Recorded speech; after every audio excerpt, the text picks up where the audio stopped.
तपाईलाई हाम्रो च्यानलमा स्वागत छ। आज हामी यस भिडियो मार्फत तपाईलाई सधैँको लागि पञ्चरबाट कसरी मुक्त होइन्छ त्यो विधि तपाईलाई म यस भिडियो मार्फत बताउन गइरहेको छु। यो सुजुकीको ब्रेजा कार हो यो र यसको दुईटै अगाडिको टायरमा हामी यसमा लिक्विड हाल्नेवाला छौँ। पञ्चर प्रुफ लिक्विड, जुन लिक्विड साह्रै राम्रो छ। यो टायर को गोटी एकदम 80% खिसकेको छ। त्यसैले यसमा हामी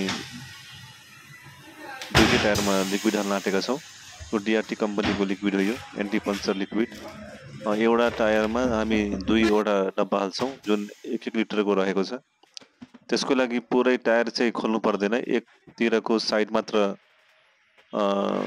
लुज गर्यौँ भने हामी त्यही अगाडि एउटै साइडबाट हामी यसमा लिक्विड हाल्छौँ।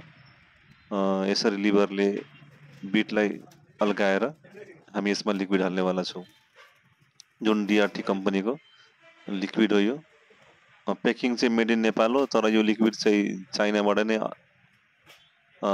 मगाइन्छ। यो चाइनिज लिक्विड नै हो। यो प्याकिङ चाहिँ मेड इन नेपालमै गरेको हो। यो एउटा टायरमा चाहिँ 2 लिटर हाल्नै पर्छ। यो यसमा हामी एउटा हालिसक्यौँ। यसरी नै हामी अब यसमा अर्को लिक्विड हाल्नेछौँ।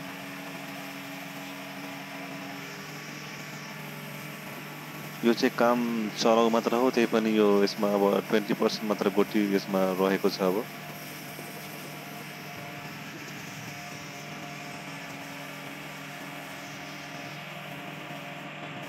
लिक्विड हालेर चाहिँ यसको बिट चाहिँ एकदम सफा गरिदिनुपर्छ।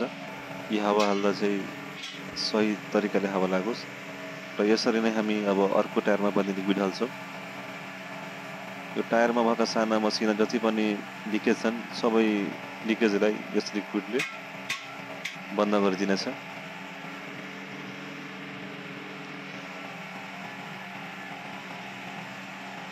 यसमा हामी अब लगभग लिक्विड हालिसकेका छौँ।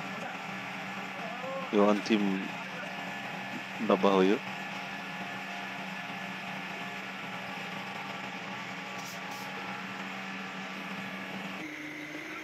र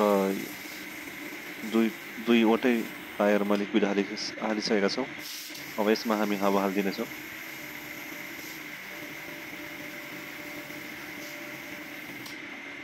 हावा हालिदिसकेर टायरलाई हामी घुमाउँछौँ र जहाँ जहाँ लिकेजहरू छन् यस लिक्विडले त्यसलाई सधैँको लागि टालिदिनेछन्।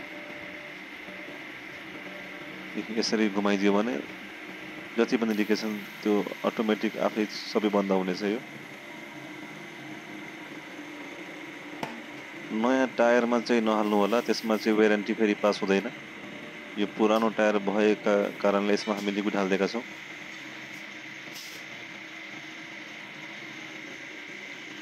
अब दुईवटै टायर तयार भइसकेको छ।